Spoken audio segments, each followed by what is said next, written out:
any number of stories we can tell about our lives. What fascinates me most is how those stories live in us, not just as memories, but as sensations held in our bodies. We carry them in all 5 of our bodies: the physical, the energy, the mental, our wisdom, and our divine. Each experience is absorbed layer by layer into the depths of our being. These stories, often bound to emotion, go deep, and then they go quiet. Until one day, they begin to speak again. Through pain in the physical body, a loss of vitality, mental or emotional anguish, or a sense of disconnection from the heart and the soul. This episode of Stories provides a space where we can all listen to what the body remembers and to the wisdom it holds. This is why I'm here, to explore ways we can bring alignment to our whole self.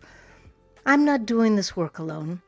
I'm gathering the wisdom of women who understand where trauma lives in the body and how the life flow, prana, can be restored.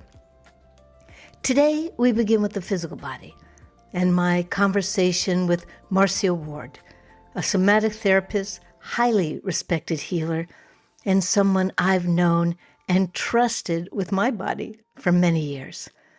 You're listening to Stories. I'm your host, Delia Quigley. Thanks for being here.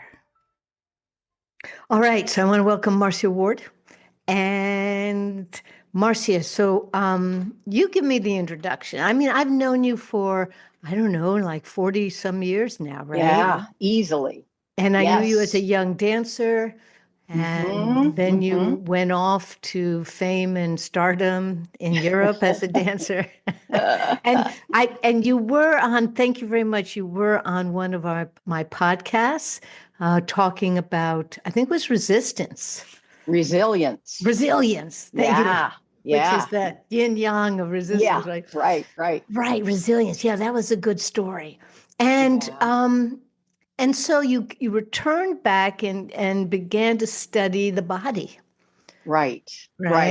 Okay. As I returned from this professional ballet career that essentially kind of took me down, my body was not able to sustain more of it.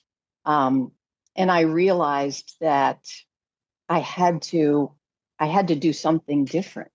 And I had an opportunity to have this body work done, this structural integration work done. And it was one of those serendipitous things that just sort of, it was a gift to me from the ballet teacher that I was teaching with, Ide. And I started receiving this work, and this tight, deep wrapping that had been developed over time to accomplish this very structured form of movement, this classical ballet that I had such a passion for when I was really young. But it became a chain around my whole body. And when I started having this release work done, not only did all these symptoms start to resolve and ease, and I was able to move more comfortably, but what was more powerful for me was that I started to feel and experience sensations differently. The world looked different. My perceptions changed. I went from this very tight, strongly wrapped, structured person to suddenly the world looked a little more easeful, a little more playful. I went out and I bought clothing that was completely different. And I was drawn to colors differently. And when I did dance, the most interesting thing was that I heard the music differently. So my whole musicality changed as my body started to open up. Well, this was just massively, massively fascinating to me. And I I started to learn about this field of somatics and somatic education, and that it was a very different world. It was allowing the body to do what it does naturally, and that is to express itself, communicate, right, in this nonverbal way, and to experience this reality.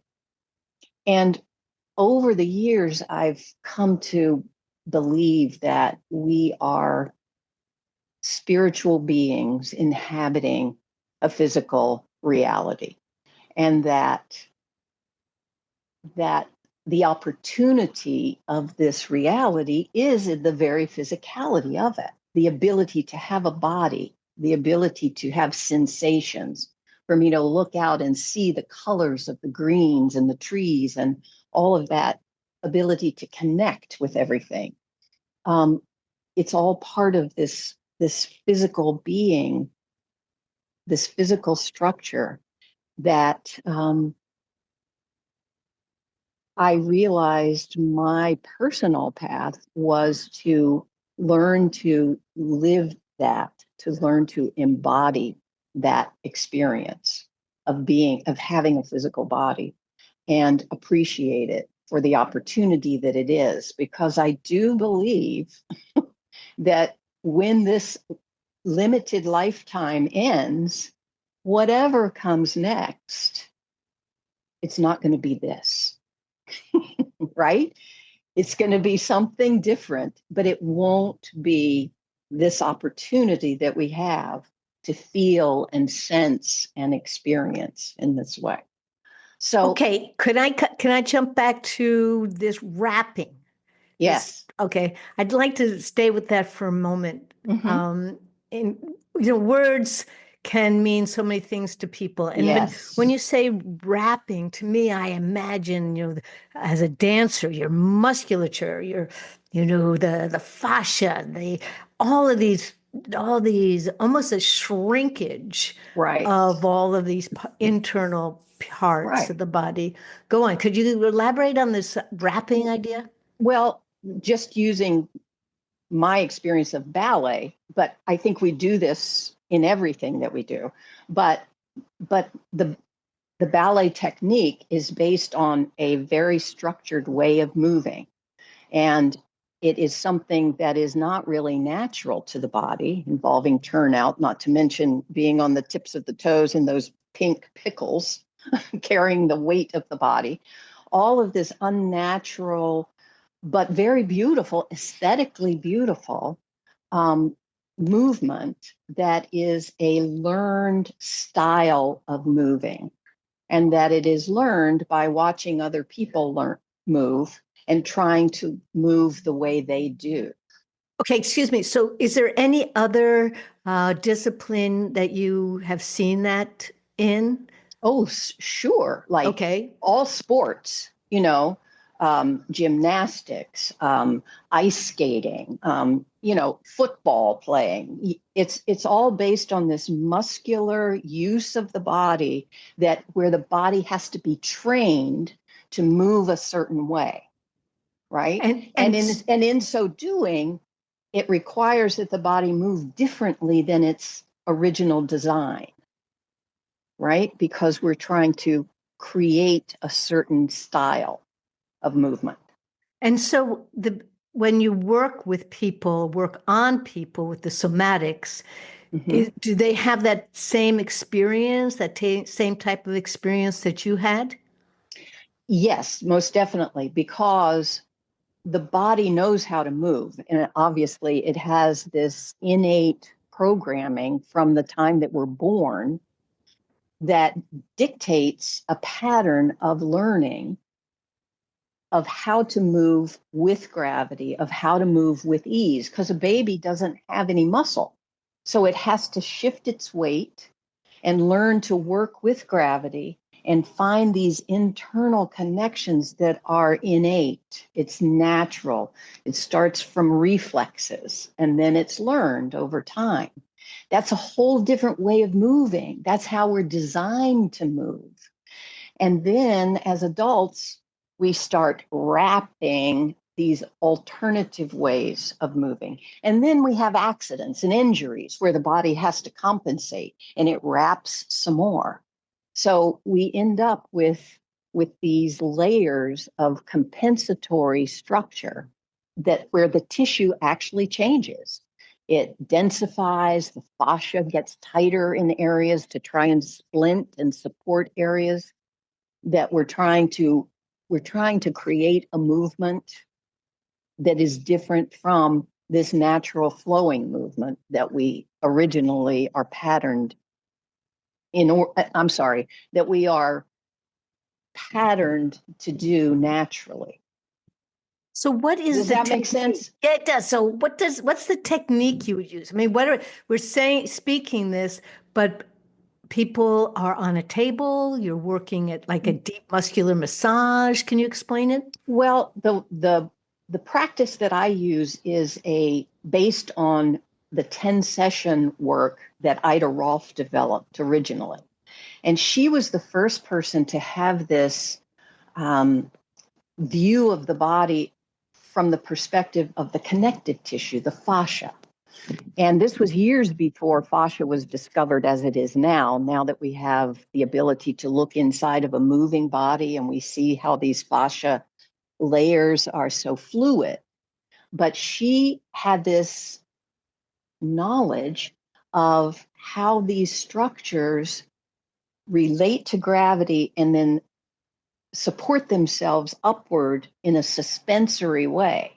And so through her research, she developed this work that allows the process of starting with the foundation, reworking the fascia to let it align the way that it's designed originally to align, and then working up through the body and working superficial to deep so that each session helps the body come back to that original alignment and original sense of ease. And there's a fluidity that shows up with that, that people really can experience as they move through it. So you know that I work with the five bodies, that the awareness that we are like this onion, these layers, right? One within the Right. other. Okay. Right. And I was thinking about this the other day, and that's literally a term used to to kind of describe the bodies as like an onion, the layers of an onion. The other one is the Russian dolls, one within the other, right? But when I came upon that idea of the layer of the onion, that's also a metaphor used for healing. Mm-hmm. That you start with this healing process, and then you go to another layer of healing, and you go to another layer of healing, right? Mm-hmm. And I thought, well, let's look at that in terms of the five bodies. Are those layers of healing really coordinated with the healing of each body in the Mm. process? Do you find that kind of that happens in this unwrapping of a person's body? Absolutely. Absolutely. And what's so fascinating to me is that it is the layers and the sequence with which they unwrap in those five Oh, bodies okay. And everybody's different. tends tends to be unique with Ah, each yeah. person. So, you know, my goal is to try and meet the person where they are and to have a sense of, what part of that whole being, because all of these five bodies are there's a simultaneous, right, union of expression, Right, right? right. And so we can break them apart to talk about them, but they're all happening simultaneously, right? And each layer is influencing all the other layers. So that's the part for me that is the most magical and the most engaging, because it really does require that I be present with the person that's with me in this space. And so with my work, it's not so much about trying to achieve a specific outcome, but all my goal is to create more balance and more ease within that physical structure. And then it's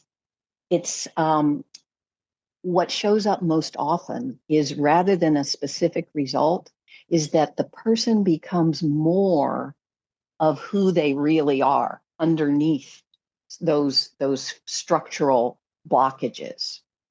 Does that make sense? Yeah, it does. Yes, I think it's fascinating. And I want to say that the five bodies, so we're talking the physical body, the energy Mm-hmm. body, mental body, Mm-hmm. intellectual body, or wisdom body, and then what I call the divine body, but it's also referred to as the bliss body or your soul. Mm-hmm. That's also, there's, different names for all these. So people are understanding what we're talking about. And so in the unwrapping and opening, people can literally emerge as if they've been held in this shell, Mm-hmm. and you Yes. just released them. And what I hear most consistently is that people say, I feel more like who I am. I feel more like myself. And and then how that shows up is so different.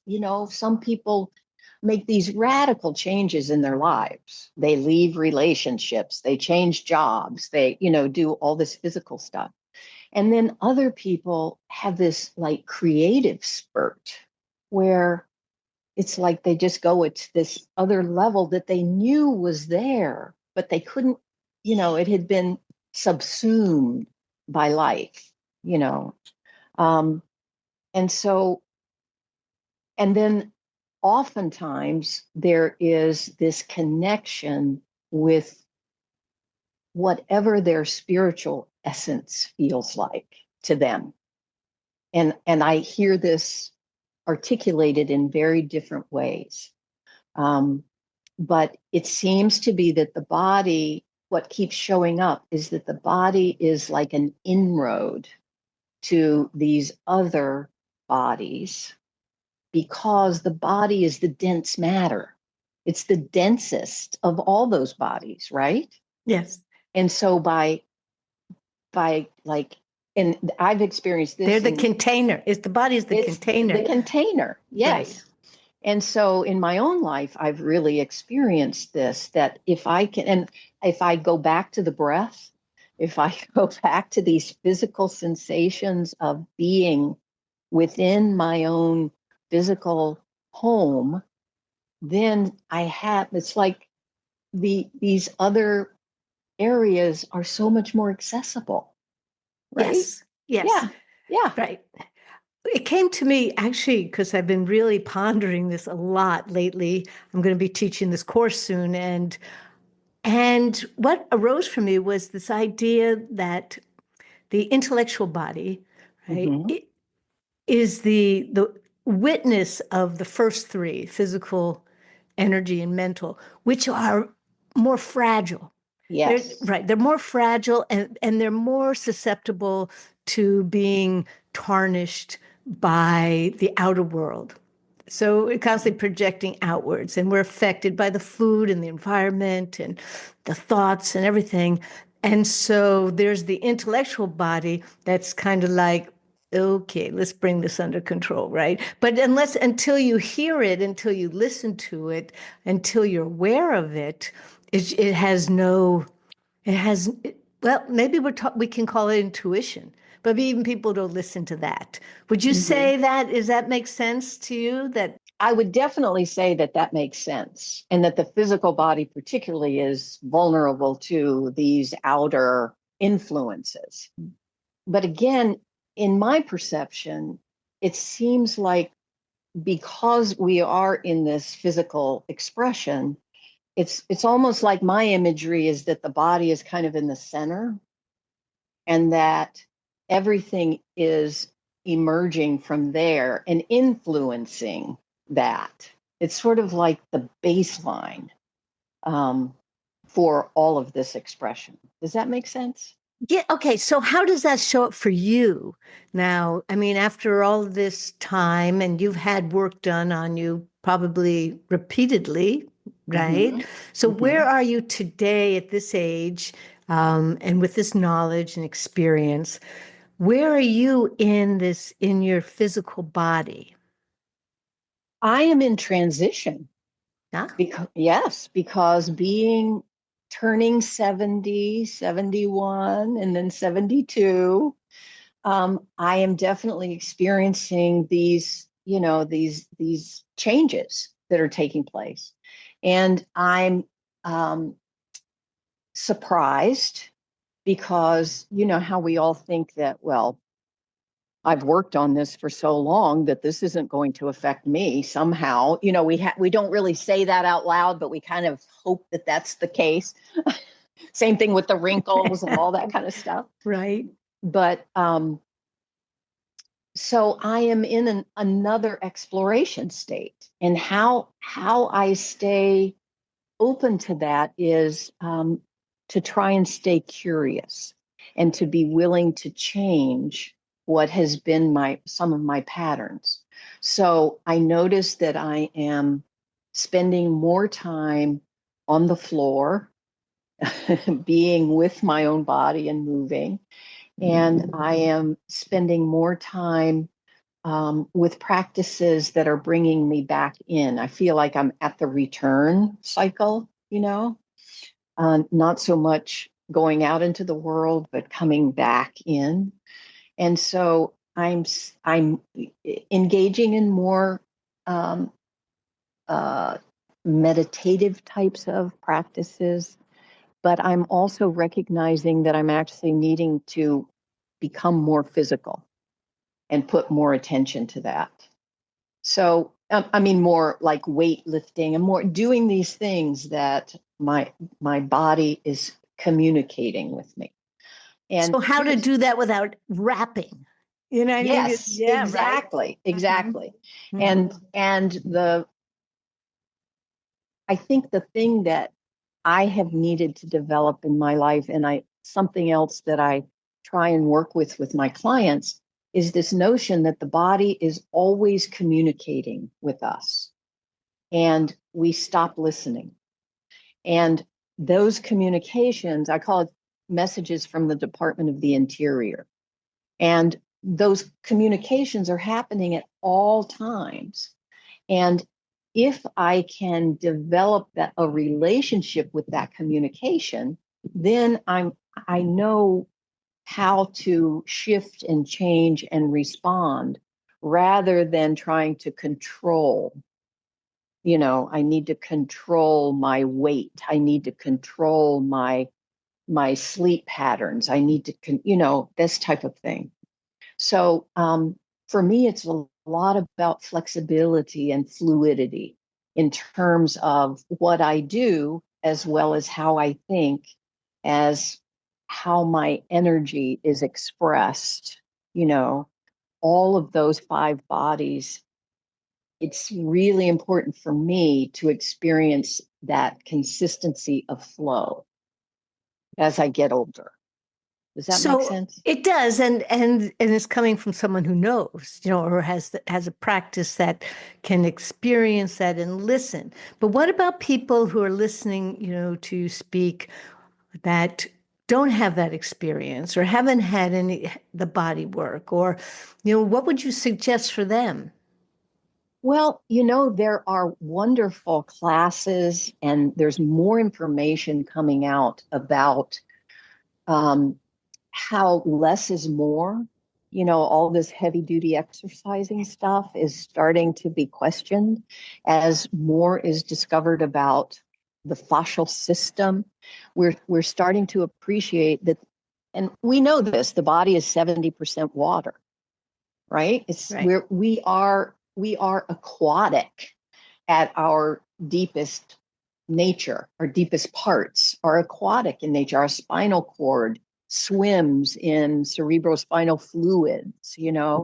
We are this hydrating ocean that's taking in and giving out.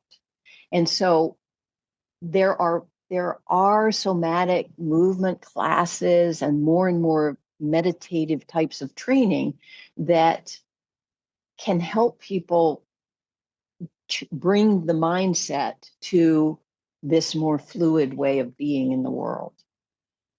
That's one piece. Another piece is to experience these different forms of body work that um, that allow for the person to experience the body differently, right? Okay, so Open. would that be called Soma or Rolfing or what Yes. particularly?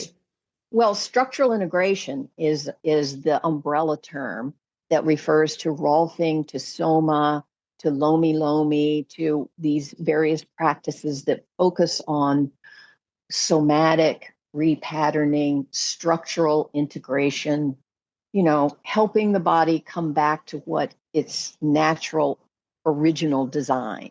And can someone do that at any age? Absolutely.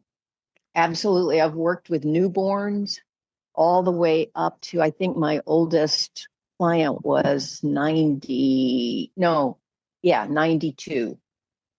So the body can always benefit from this. And of course, there's some contraindications, but, yes, it's definitely appropriate for any age.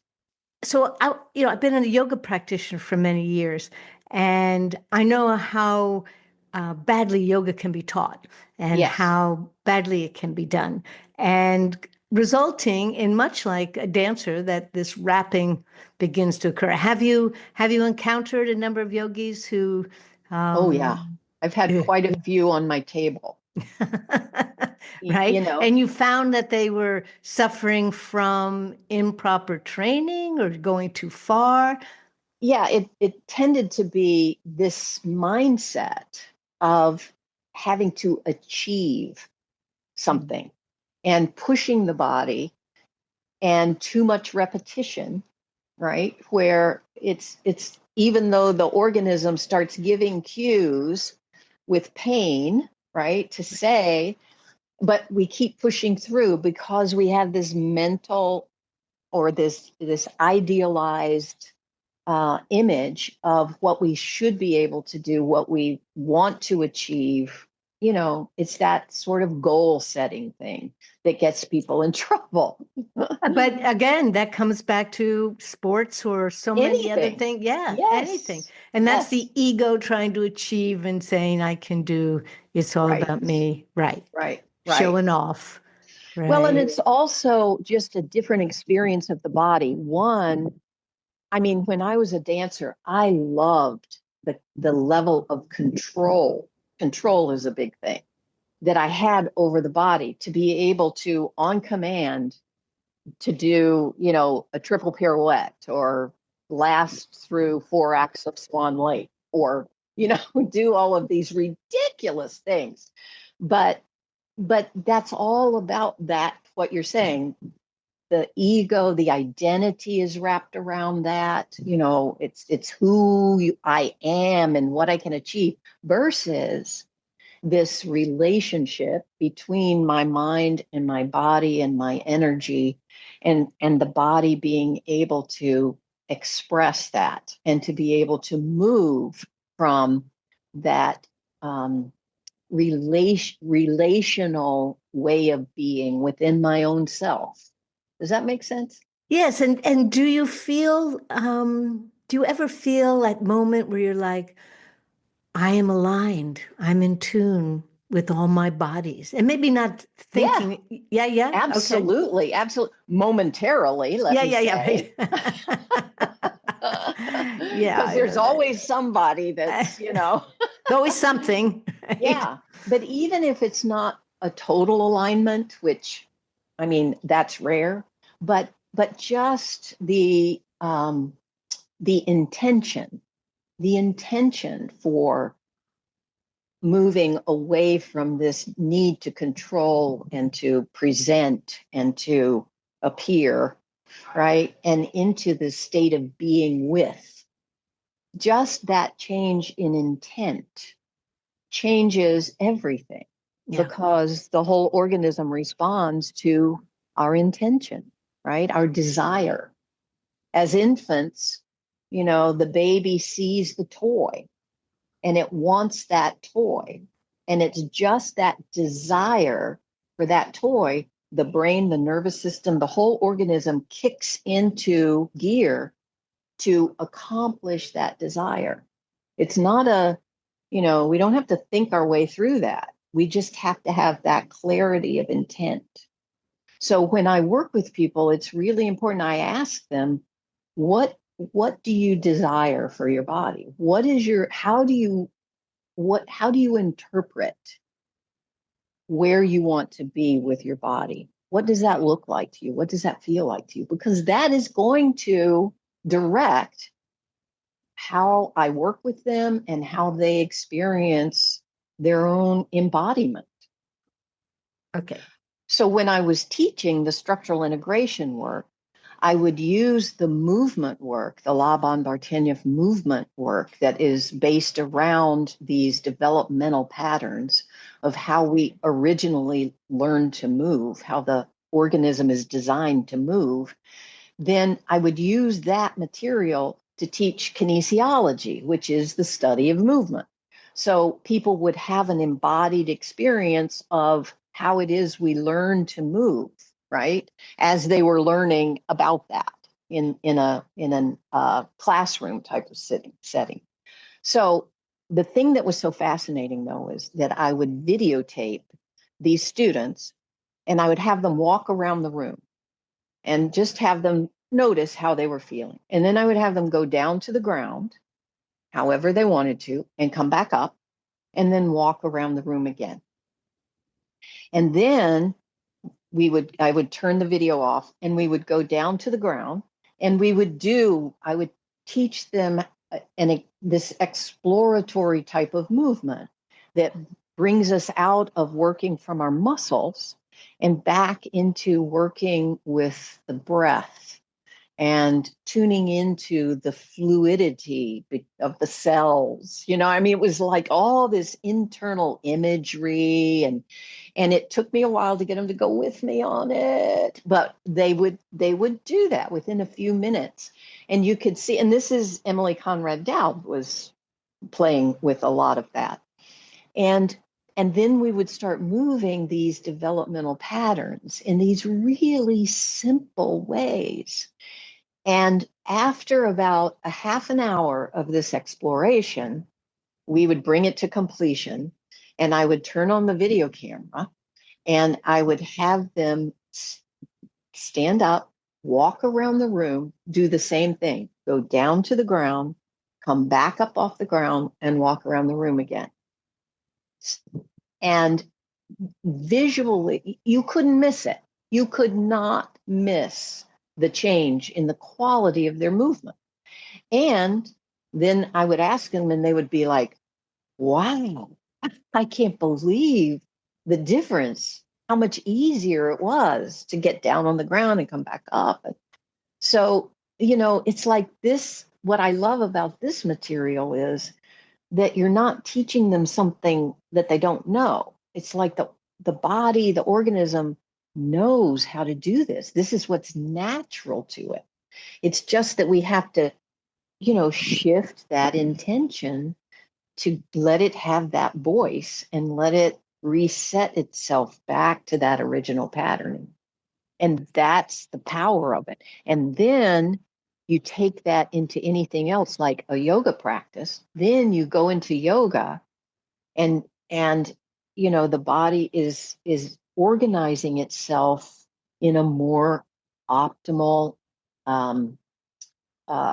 innate Sensitive. Yeah. in innate way, the way it's designed to move.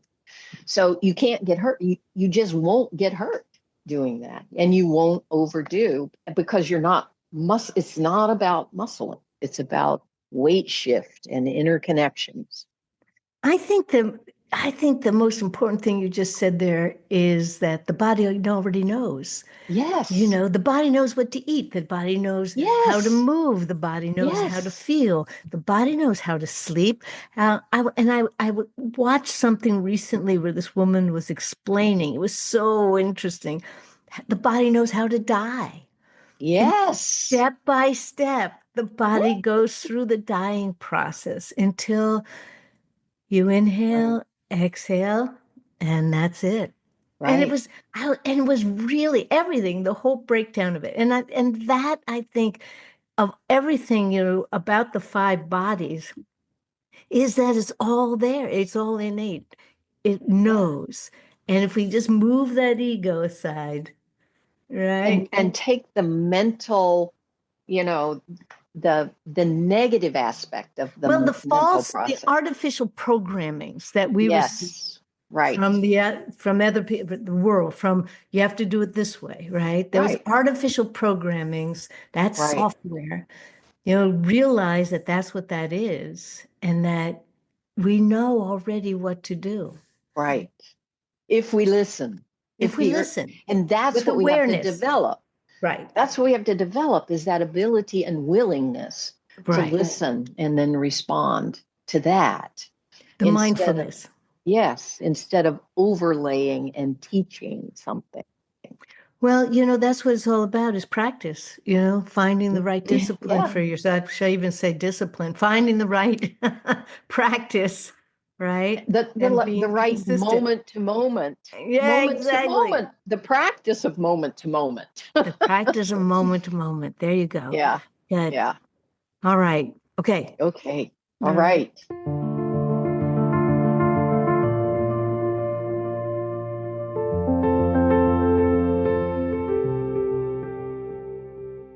And that was Marcia Ward, structural integration therapist, somatic healer, and so brilliantly articulate on the many facets of our physical body.